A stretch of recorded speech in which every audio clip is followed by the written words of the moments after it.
자, 이제 우리 친구들 전도사님 보세요. 이쁜 눈으로 좀 봐주세요. 너무 무섭네요, 저희 바까운 어린이. 자, 친구들 혹시 이 동화책 아는 친구?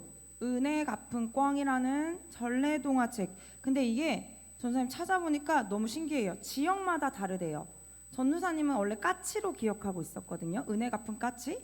근데 어떤 지역은 은혜 갚은 꿩? 이렇게 또 바뀌었다고 하더라고요. 근데 원래 은혜 갚은 꿩은 저기 강원도에서 내려오는 전래 동화라고 이야기하고 있더라고요. 친구들 혹시 이 책 읽어본 적 있어요? 이 책 읽어본 적 있어요? 모르겠어요? 그래서 전사님이 오늘 이 은혜 갚은 꿩에 대한 동화책 이야기를 먼저 좀 해줄게요. 자, 이건 어떤 동화책이냐면, 자, 김씨성을 가진 활을 아주 매우 잘 쏘는 청년이 있었대요. 근데 그 청년이 한양이라는 곳에 가서 멋진 뭐라 그러지? 군인?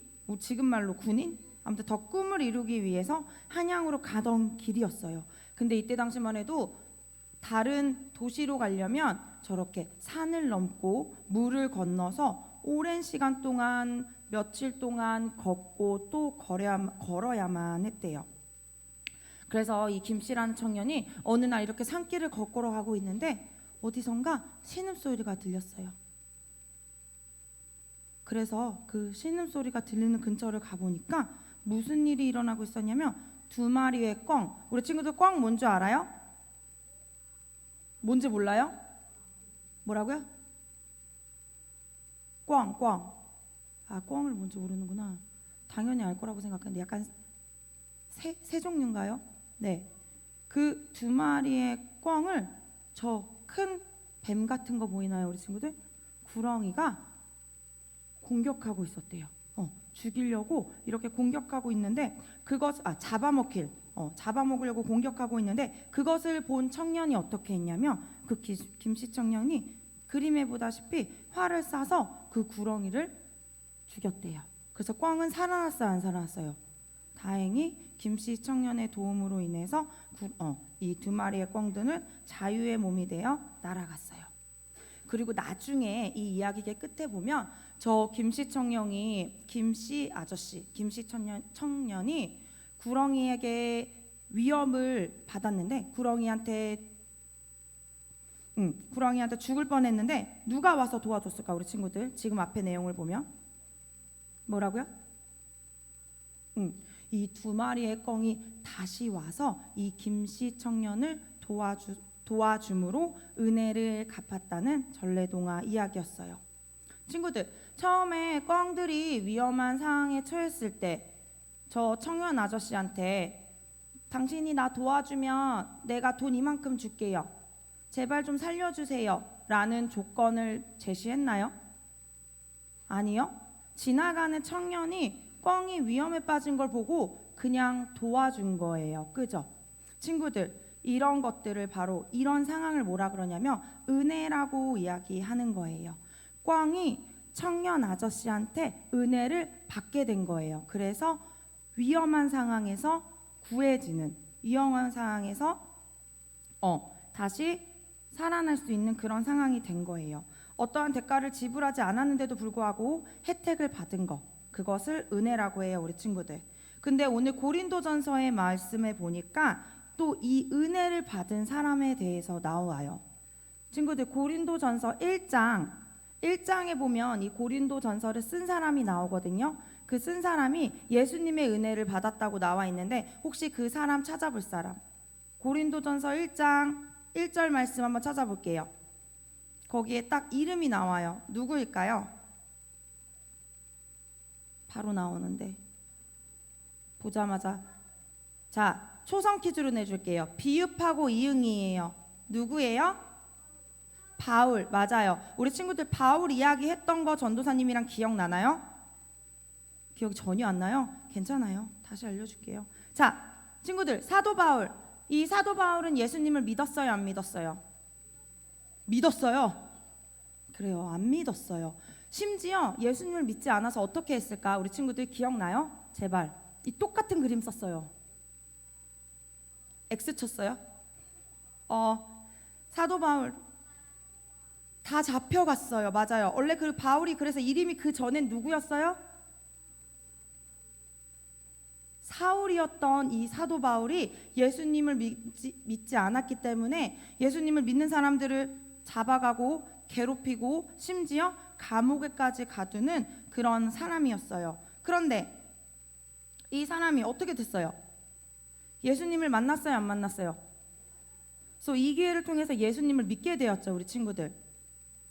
아니 예수님은 뭐야? 사도 바울은 예수님 믿는 사람 싫다고 막 괴롭히고 감옥에 넣고 했는데도 불구하고 사도 바울에게 예수님을 믿을 수 있는 기회를 줬어요, 안 줬어요? 줬어요.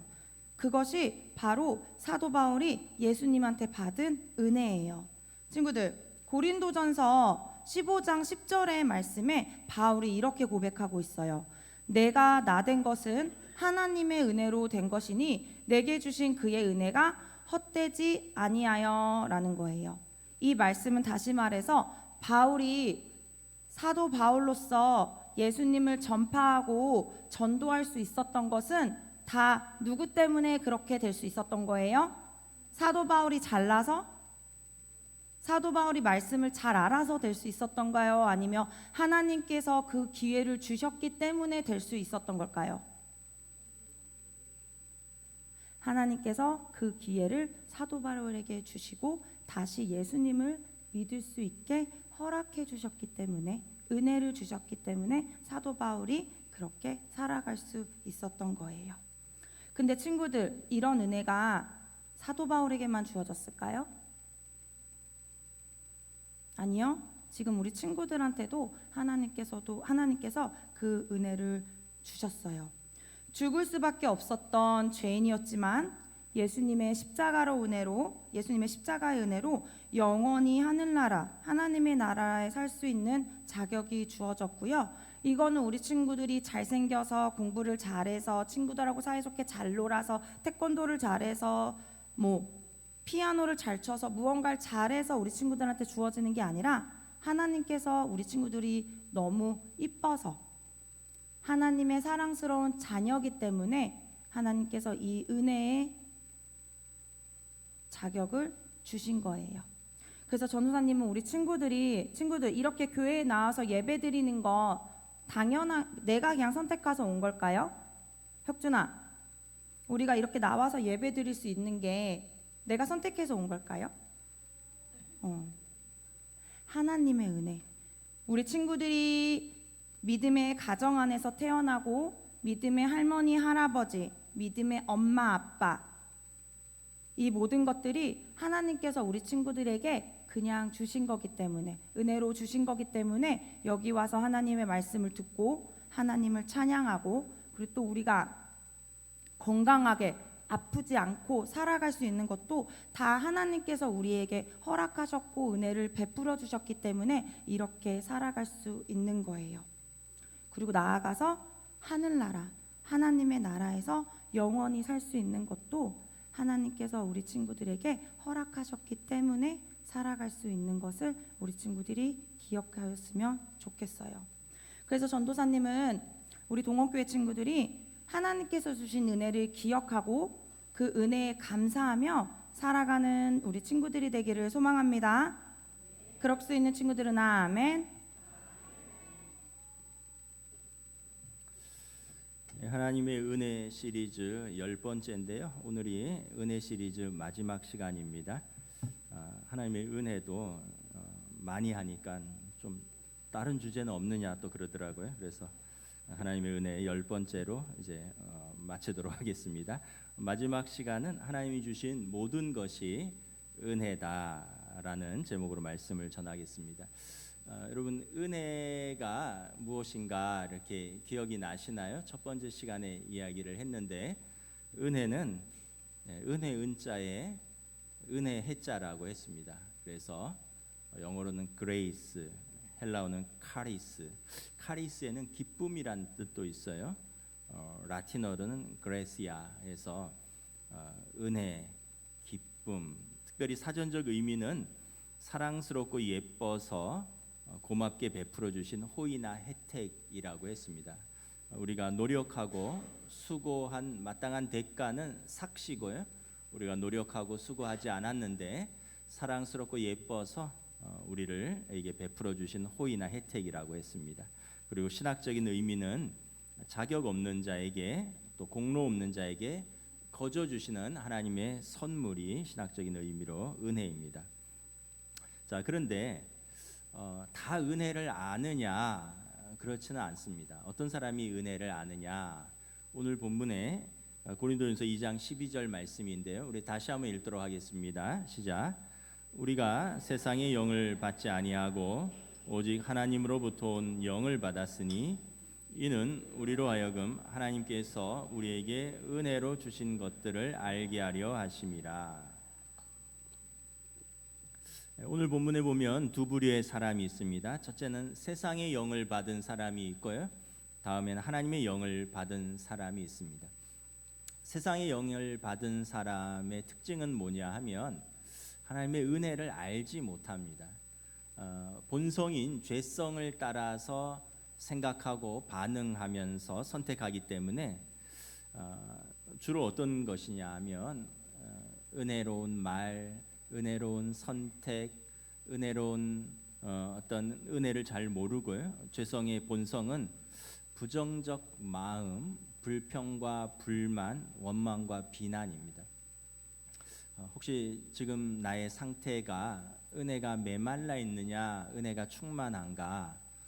이것은 뭐 여러 가지 척도가 있지만 한 가지 척도는 내가 주변에 내 삶에 대해서, 내 주변에 대해서 불평과 불만이 많은가, 아니면 감사한가가 은혜가 메말랐는가, 은혜가 있는가의 척도입니다. 민수기나 신명기, 출애굽기 보면 이스라엘 백성이 애굽에서 종노릇 하다가 이제 광야로 나왔습니다. 하나님께서 모세를 통해서 그들을 이끌어서 광야로 나왔는데 광야에서는 그들이 어떻게 먹고 살아야 됩니까? 뭐 농사를 진 것도 아니고 양을 치는 것도 아니고 하늘에서 만나를 내려 주셨습니다. 출애굽기 보면 만나는 어떤 맛이 나냐 하면 꿀 섞은 과자 같았다라고 말합니다. 민수기 11장에 보면 기름에 반죽하여 만든 과자 맛이 났다 이렇게 말합니다. 그리고 출애굽기 16장에 보면 자기가 먹을 만큼 충분한 양이 주어졌다 이렇게 말합니다. 그러니까 이게 광야에서, 여러분 메마른 광야에서 내가 심지도 않고 거두지도 않고 노력하지도 않았는데 매일같이 하늘에서 꿀 섞은 과자가 또 기름으로 이렇게 튀긴 듯한 반죽한 듯한 과자가 충분히 먹을 만큼 내려왔다는 겁니다.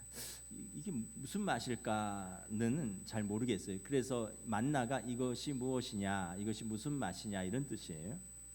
근데 백성의 반응은 뭐냐면 우리가 고작 이거 먹으려고 광야로 나왔느냐라는 겁니다. 우리가 애국의 고깃가마 곁에 있을 때는 고기를 먹었었는데 또 애굽에서는 우리가 파와 마늘과 부추와 외를 먹었는데 여기는 뭐냐, 이거 맨날 똑같은 밀가루 과자 같은 것만 먹느냐라는 거예요. 근데 자세히 살펴보면 애굽의 고깃가마 곁에서는 뭘 했냐면 노예 생활을 했습니다. 주인의 고기를 삶으면서 거기서 몰래 뜯어 먹은 것입니다. 몰래 얻어 먹은 것입니다. 근데 이게 이제 자유인이 되어서 하나님께서 자기 백성을 사랑하고 그리고 그들이 광야에서 굶주릴까 봐 친히 하늘에서 하늘의 양식을 내려주시는데 이제 어느 순간 그것이 감사나 은혜가 아니라 그들이 원치 않는 것을 하나님이 억지로 주는 것이 되고 그들이 혐오하는 것이 되었다라고 성경은 기록하고 있는 것입니다. 그래서 여러분 우리가 우리의 본성대로 살면 불평, 불만, 부정적 마음, 원망과 비난입니다. 하늘에서 만나가 내려도 그렇습니다. 예수님이 오셔도 그래요. 근데 우리가 하나님께서 주신 은혜를 알면 작은 것에도 감사를 하게 됩니다. 하나님의 영을 받은 사람은 날마다 하나님의 임재 속에서 자기 자신을 인식합니다. 그리고 모든 것이 하나님께서 우리를 위해서 주신 것임을 알게 됩니다. 하나님의 임재 안에 있다는 것은 하나님을 의식한다는 것이고, 그러면 모든 것이 나를 위해서 하나님이 주신 선물이 되는 것이고, 그러면 그것을 알면 감사하게 되는 거죠. 그래서 은혜를 아는 것은 영적인 일입니다. 감사하는 사람, 은혜를 아는 사람은 영적인 일입니다. 불평하고 불만을 가지고 원망하는 것도 영적인 일이고요, 은혜를 알고 감사하는 것도 영적인 일이라는 것입니다. 그래서 우리는 세상의 영을 아니라 하나님의 영을 받은 사람들이다라는 것입니다. 자, 그러면 하나님께서 은혜로 주신 모든 것을 우리가 은혜로 알고 감사한다는데, 먼저 무엇이 있을까요?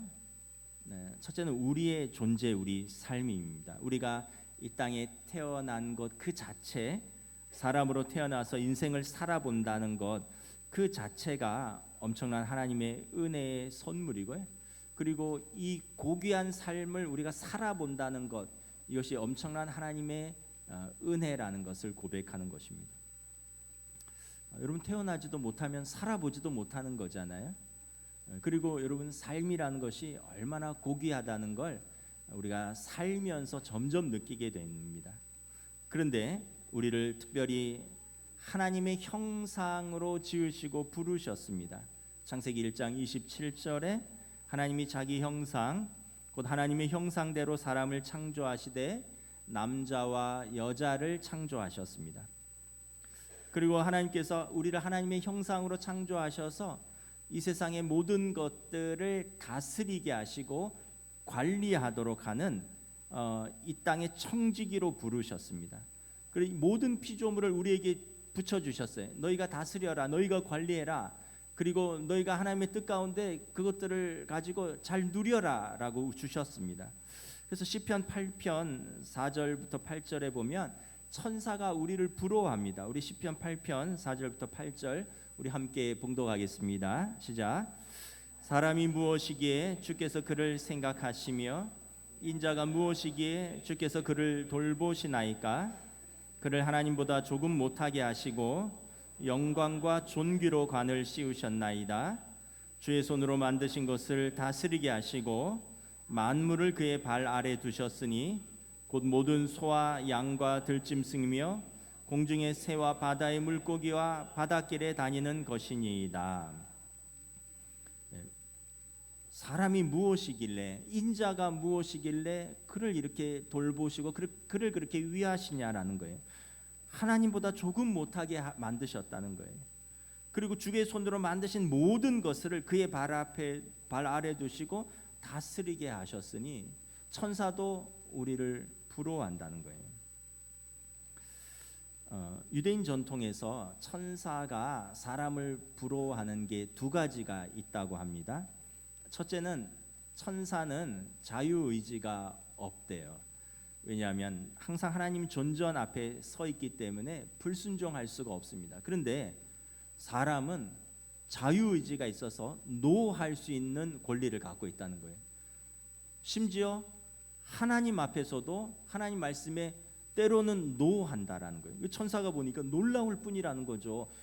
그 존귀한 천사들도 하나님 앞에서 순종밖에 없는데, 아니 저 사람들은 도대체 뭐길래 땅에 살면서 자기의 주장대로 살고 자기 좋은 대로 살고 심지어 하나님 말씀에도 노할 수 있는 자유가 있느냐. 그리고 하나님이 그것을 또 봐주시고 기다려주시고 참아주시고 용납해 주시니까 놀라울 뿐이라는 거예요. 또 하나는 천사는 영적인 존재이기 때문에 인간처럼 먹고 마시고 잠자고 배설하고 사랑하는 그러한 행위를 하지 못한다는 거예요. 근데 인간은 육신이기 때문에 먹고 마시고 잠자고 사랑하고 뭐 배설하고 이런 행위를 한다는 거죠. 천사가 이게 너무 부럽다는 거예요. 여러분, 언제 행복을 느끼십니까? 저는 제가 좋아하는 사람하고 맛있는 걸 먹을 때 행복을 느낍니다. 여러분은 어떨 때 행복을 느낍니까?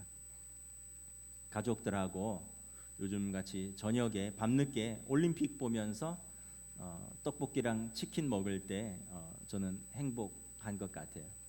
뭐 그것을 봐서가 아니라 내 그늘 아래 우리 가족들과 함께 이 좋은 시간을 가지고 있구나. 이런 마음이 행복을 느끼죠.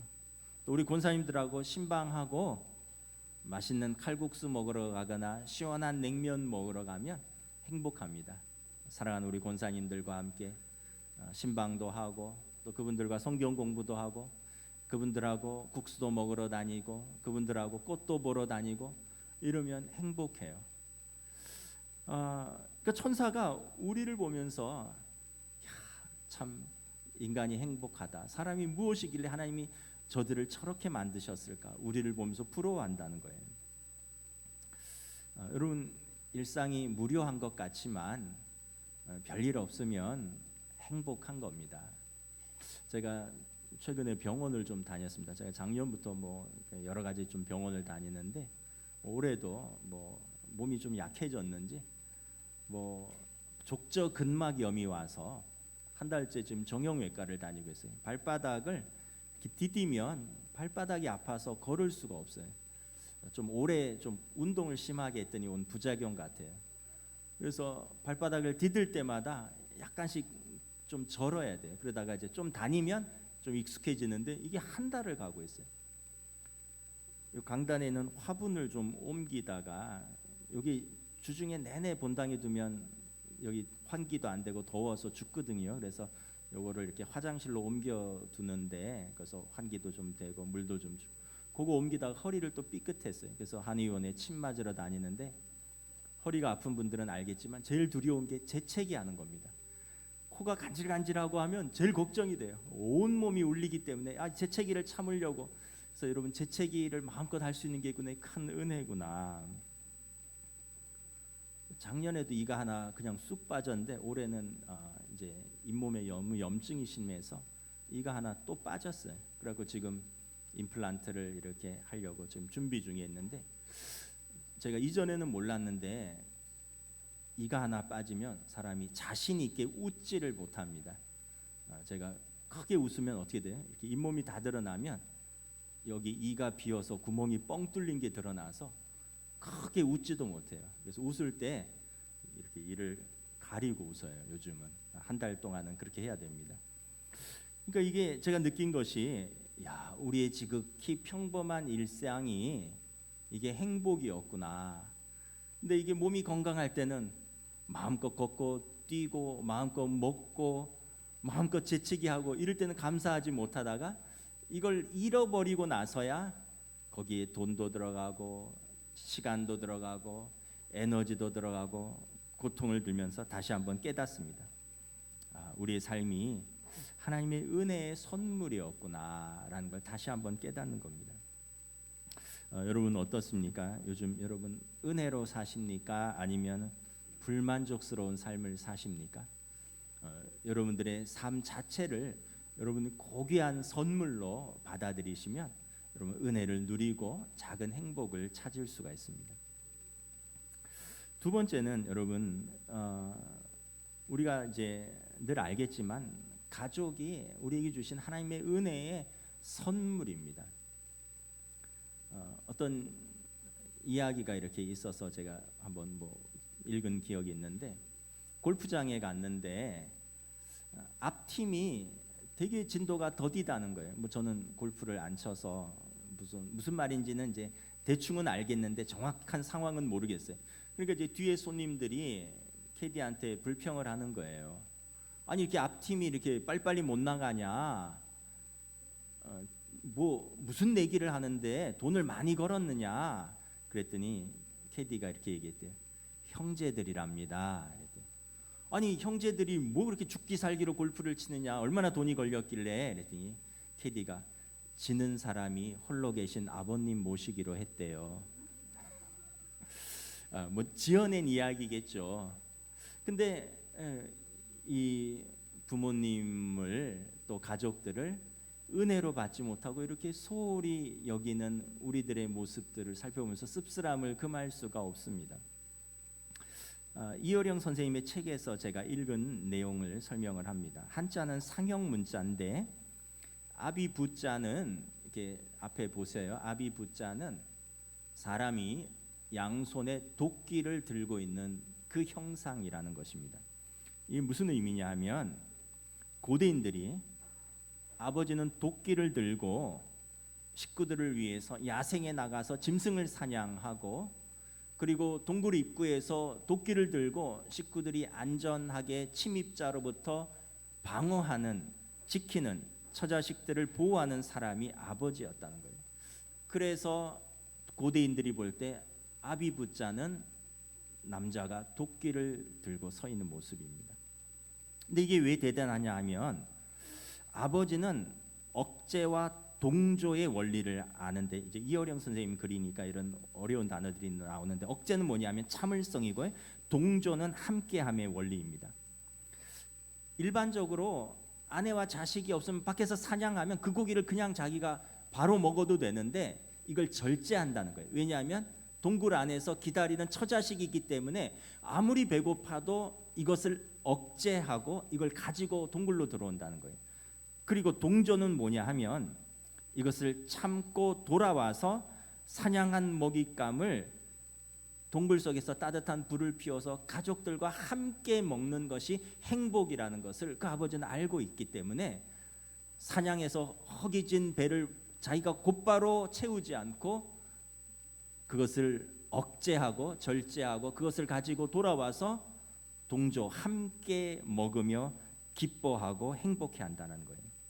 이것이 아버지의 마음이라는 거예요. 그리고 다 먹으면 날이 무딘 도끼를 들고 침입자로부터 동굴 입구를 지키는데, 그때 어떤 들짐승이나 어떤 천둥번개도 동굴 안에 있는 가족들은 무섭지 않다는 거예요. 왜냐하면 아버지가 밖에서 지키고 있기 때문에. 아버지는 그런 역할을 하는 존재라는 거예요. 근데 아까 그 골프장에서처럼 그 늙으신 아버지를 이제 힘 빠졌다고 무시한다는 거예요, 자녀들이. 오늘도 우리 아버지들은 고대인들이 정글에서 도끼를 들고 멧돼지를 사냥하던 것처럼 정글과 같은 현실에서 식구들의 입에 따뜻한 밥이 들어가는 그 행복한 상상을 하면서 자신만의 도끼를 가지고 강인한 팔뚝과 심장으로 정글과 같은 현실에서 가족을 부양하기 위해서 수고하고 있는 사람들이 아버지입니다.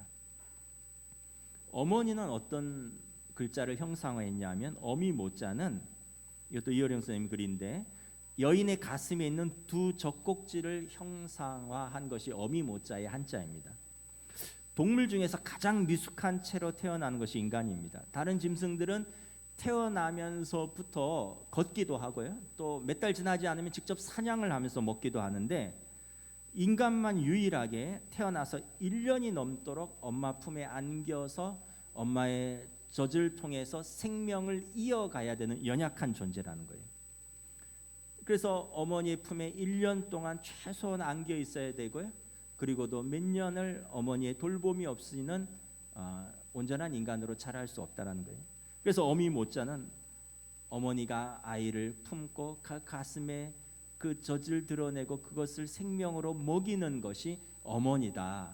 그래서 어미 모자를 그렇게 표현을 했다는 것입니다. 오늘도 우리의 어머니들은 어렸을 때 그렇게 키웠을 뿐만이 아니라 성인이 다 된 자녀들을 위하여 기쁘게 오늘도 밥을 차려주고 그들을 먹이고 입히고 있는 것을 볼 수가 있습니다. 근데 그 아버지 어머니를 우리가 사랑하지 않으면 누가 사랑하겠습니까? 여러분, 배우자는 서로에게 어떤 사람입니까? 창세기 2장 18절에 보면 돕는 배필입니다. A suitable helper인데, 나를 돕는, 나에게 적합한 배필이라는 뜻인데, 우리가 결혼과 배우자의 의미를 반대로 이해를 합니다. 내가 행복하기 위해서, 그리고 나를 위해서 저 사람을 내가 선택했다. 근데 그게 아니라 내가 사랑하기 때문에 그 사람을 내가 선택했고, 그리고 내가 사랑하는 그 사람의 행복을 위해서 내가 그 사람에게 맞는 적합한 배우자가 되는 것입니다. 그래서 내가 사랑하는 그 배우자가 행복하면 그것이 곧 나의 행복이 되는 것입니다. 이것이 성경의 행복의 원리인데, 우리는 현실에서 당신이 나에게 뭘 해준 게 있냐고, 당신 때문에 내가 내 인생 꼬였다고. 근데 그게 아니라 내가 그 사람을 행복하기 위해서 내가 그 사랑으로 한 선택, 그리고 내가 돕는 배필이 되는 것이다라는 거예요. 이게 그래서 여러분, 이 하나님의 영을 받은 사람만이 이 은혜로 주신 배우자를 아는 것입니다. 자식은 어떤 사람입니까? 우리가 지난주에 한나의 기도에서 배운 것처럼 자식은 부모의 기도의 열매입니다. 생각해 보면 우리 자녀들이 자식 때문에 얼마나 웃고 웃었는지 몰라요. 평생에 웃을 거 다 웃었고요. 또 평생에 울 것도 어쩌면 자식 때문에 다 울었는지도 모르겠습니다. 부모와 자녀는 연결되어 있고 시편 127편 3절에 자식은 여호와의 기업이요 하나님의 선물이라라고 시편 기자는 말합니다. 그래서 여러분 자녀를 하나님 주신 선물로 받아야 되는데 우리는 혹시나 내 어떤 감정과 내 욕망의 어떤 반영으로 자식을 키우고 있지는 않은가? 또는 어느 순간 먹고 살기 힘들어서 자식에 대해서 무관심하지는 않은가? 8월 1일 조선일보 생활문화란에 실린 그 응급의학과 남궁인 의사의 칼럼의 한 내용입니다. 한 청년이 의식을 잃은 채 발견됐고 신고자는 어머니였습니다. 일을 마치고 집에 돌아왔는데 한동안 인기척을 느끼지 못했고 방문을 열자 침대 위에 아들이 의식이 없었고 구급차에 실려서 응급실로 왔습니다. 의사가 보니까 환자의 눈은 벌겋게 뜨고 있는데 묻는 말에 대답을 하지 못했고 어떤 자극에 반응하지도 못했습니다. 뇌졸중이 확실했습니다. 어머니는 최근에 아들이 독감으로 고생했으나 특별한 질환은 없다고 했습니다. 언제 마지막으로 아들의 멀쩡한 모습을 보았느냐는 의사의 질문에 어머니가 머뭇거리다가 그저께였던가요? 서로 출퇴근 시간이 달라서요 라고 대답을 했습니다.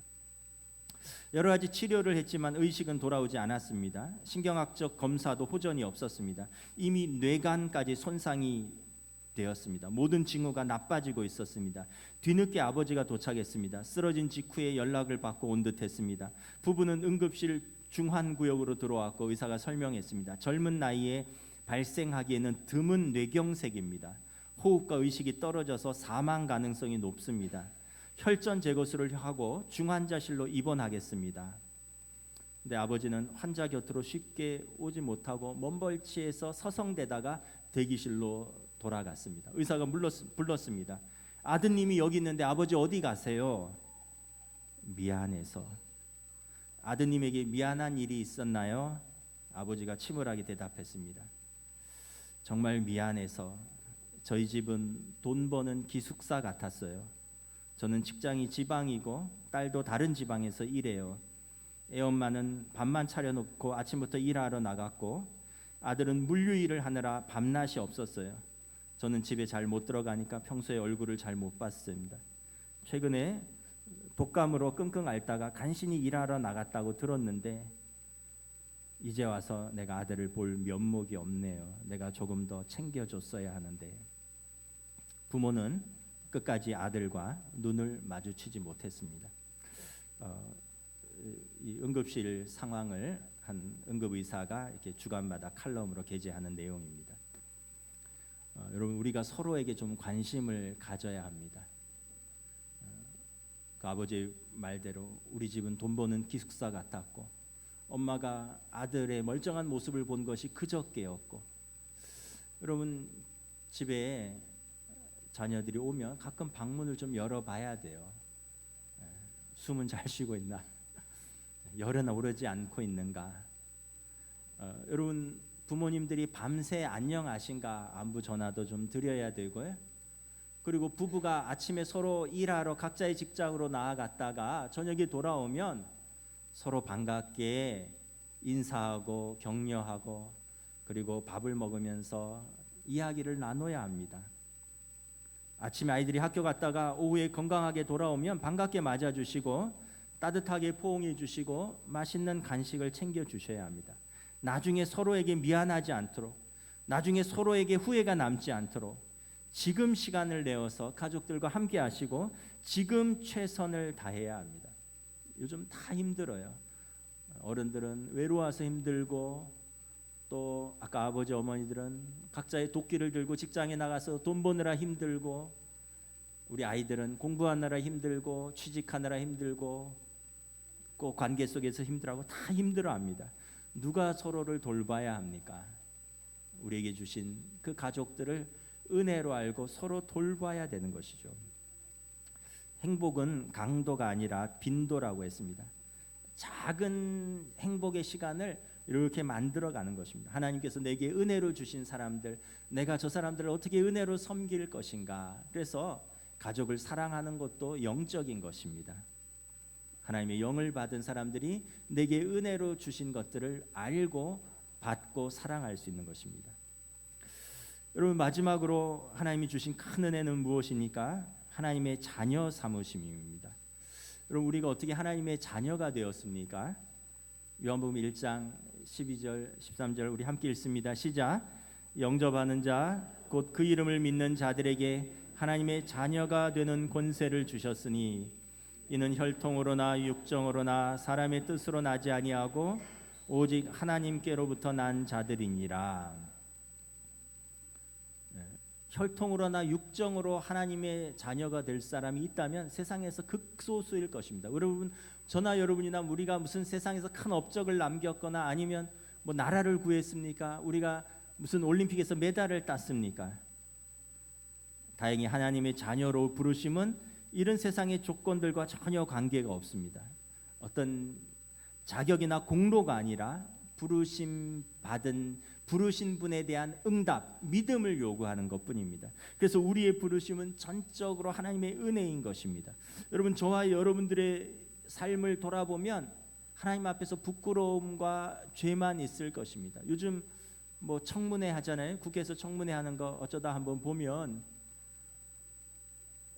누굴 만났는지, 몇 월 며칠 몇 시에 뭘 먹었는지, 뭘 샀는지, 누구랑 어딜 갔는지 다 드러나잖아요. 그래갖고 그걸 갖고 막 국회의원들이 큰 소리 칩니다. 묻는 말에 똑바로 대답하세요. 누구랑 먹었습니까? 그게 일입니까? 막. 근데 여러분, 우리가 하나님 앞에 섰을 때 하나님 앞에 우리의 기록이 다 있다고 생각을 해보세요. 우리가 했던 일들, 우리가 했던 말들, 우리가 갔던 곳들. 그런데 예수님께서 우리의 죄를 십자가에서 다 씻어주시고 화목케 하셨습니다. 우리 로마서 3장 23절부터 25절 함께 봉독합니다. 시작. 모든 사람이 죄를 범하였음에 하나님의 영광에 이르지 못하더니 그리스도 예수 안에 있는 속량으로 말미암아 하나님의 은혜로 값없이 의롭다 하심을 얻은 자 되었느니라. 이 예수를 하나님이 그의 피로써 믿음으로 말미암는 화목제물로 세우셨으니 이는 하나님께서 길이 참으시는 중에 전에 지은 죄를 간과하심으로 자기의 의로우심을 나타내려 하심이라. 우리의 주홍같이 붉은 죄, 진홍같이 붉은 죄를 예수님이 십자가에서 그의 보혈로 깨끗이 흰 눈보다 깨끗이 씻어 주셨습니다. 시편 기자의 고백처럼 동이 서에서 먼 것 같이 우리의 죄가를 들어서 저 멀리 던지셨도다. 여러분, 이거보다 더 큰 은혜가 어디 있습니까? 죄 씻음과 십자가의 은혜, 이거보다 더 큰 은혜가 어디 있습니까? 그래서 우리를 하나님의 자녀 삼아 주시고 우리를 의롭다 하시고 하나님의 나라를 선물로 주셨습니다. 또한 죄인인 우리를 사랑해 주시고 우리를 하나님의 자녀 삼아 주신 것만 해도 감사한데 우리를 충성되이 여겨서 하나님의 교회를 섬기는 직분을 주셨습니다. 여러분, 디모데전서 1장 12절 함께 봉독합니다. 시작. 나를 능하게 하신 그리스도 예수 우리 주께 감사함은 나를 충성되이 여겨 내게 직분을 맡기심이니. 아까 사도 바울의 고백입니다.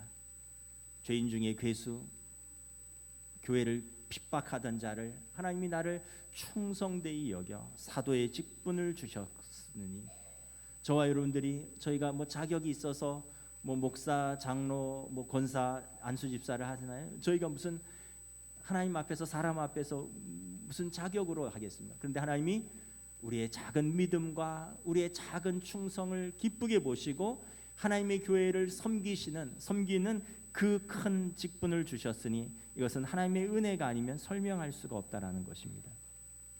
그래서 다 은혜를 아는 것이 아닙니다. 오직 성령을 받은 사람만이 은혜를 알고, 은혜를 받은 자가 은혜를 고백하고, 은혜를 아는 자가 사명을 충성스럽게 감당하는 것입니다. 은혜를 모르면 그냥 의무로 하는 거예요. 이건 내가 삭시니까 한다. 내가 이거 받으니까 요만큼 내가 해준다. 이거밖에 안 돼. 근데 은혜를 알면 은혜가 크고 감사해서 우리가 받은 사명을 더 충성스럽게 감당할 수 있는 것입니다. 우리의 선물과 같은 삶을 더 은혜롭게 살 수 있는 것입니다. 그래서 은혜를 아는 자가 은혜를 고백하는 것입니다. 우리 고린도전서 15장 10절 말씀인데 우리 다시 한번 봉독하겠습니다. 나의 나된 것은 하나님의 은혜로 된 것이니 내게 주신 그 은혜가 헛되지 아니하여 내가 모든 사도보다 더 많이 수고하였으나 내가 한 것이 아니요 오직 나와 함께 하신 하나님의 은혜로다. 오늘로써 하나님의 은혜 시리즈를 마치겠습니다.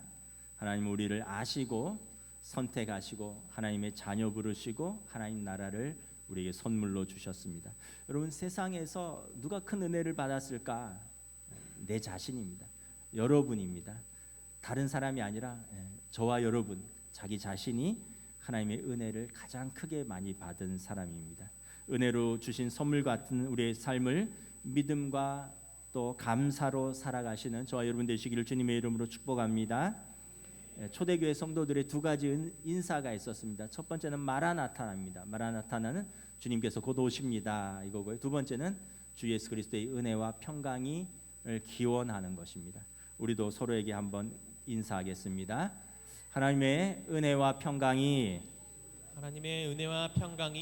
여러분들에게 늘 함께 하시기를 축복합니다. 여러분들에게 늘 함께 하시기를 축복합니다. 다 함께 다시 한번 합니다. 시작.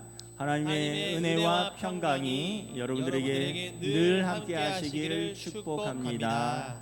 아멘. 찬양하시겠습니다.